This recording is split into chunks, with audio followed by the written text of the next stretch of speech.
Hi అండి అందరికీ. ఇది నైమిక శరణ్యం. ఇదొక పుణ్యభూమి అనమాట.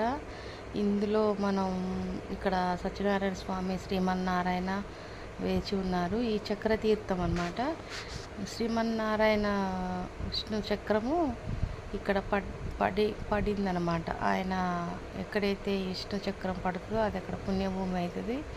తర్వాత అక్కడ స్నానాలు అవి ఇవి చేస్తారు, పిండ ప్రదాలు పెడుతున్నారు. అసలు అక్కడ నీళ్ళల్లో వెళ్తుంటే మనం వెళ్ళక్కర్లేదు, ఆ నీళ్ళ చుట్టూ తిప్పకొస్తూ ఉంటాయి. అంత బాగుంటుంది, గాలిలో తేలినట్టుగా మనల్ని అట్లాగా చూడండి. అట్లా రౌండ్ ఒక చుట్టూ తిరిగి వస్తే ఒక ఒక రౌండ్ అయిపోతుంది అనమాట. నేనైతే మా వారు టవల్ కట్టుకొని స్నానం చేశాను. నేను ఒక్కదాన్ని వెళ్ళా కాబట్టి టూరు.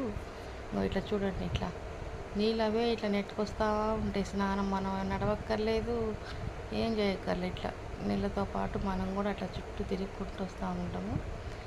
ఈ చక్ర తీర్థం అన్నమాట. విష్ణుమూర్తి స్వామి శ్రీచక్రము ఇక్కడ పట్టదని పురాణాల్లో చెప్తున్నాడు. అవన్నీ సైడ్ సీన్లు అవన్నీ చూసి వచ్చిన తర్వాత మేము ఇక్కడైతే సత్యనారాయణ వ్రతానికి 500 పదాలు కట్టి ముందు వెళ్ళి సైడ్ సీన్స్ అన్నీ చూసుకొని వచ్చినాము. అక్కడ ఆంజనేయ స్వామి గుడి ఉంది. మళ్ళీ నదిలో స్నానం చేసి దీపాలు వదిలాం. తర్వాత ఇంకొక 2-3 గుళ్ళు చూసినాం సైడ్ సీన్స్.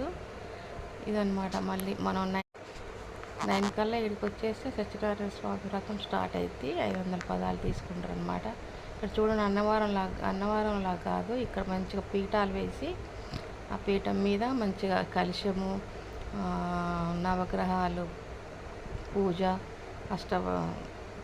పూజ తర్వాత అట్లా చేస్తారు. ఇక్కడ నది కాడికి వచ్చినాం. ఈ దీపం చూడండి, నేనే వదిలింది, అట్లా వెళ్ళిపోతుంది. నేనే వెళ్ళలేదు, సంకల్పం చెప్పించుకున్నాం అనమాట.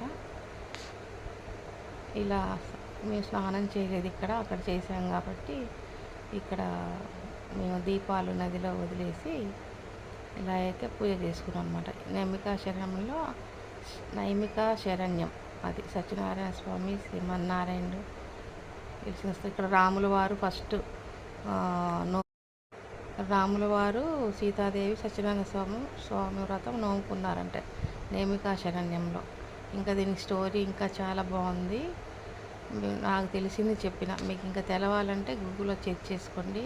ఈ గుడి గురించి మొత్తం మనకి ఉంటుంది స్టోరీ. బాయ్ అండి.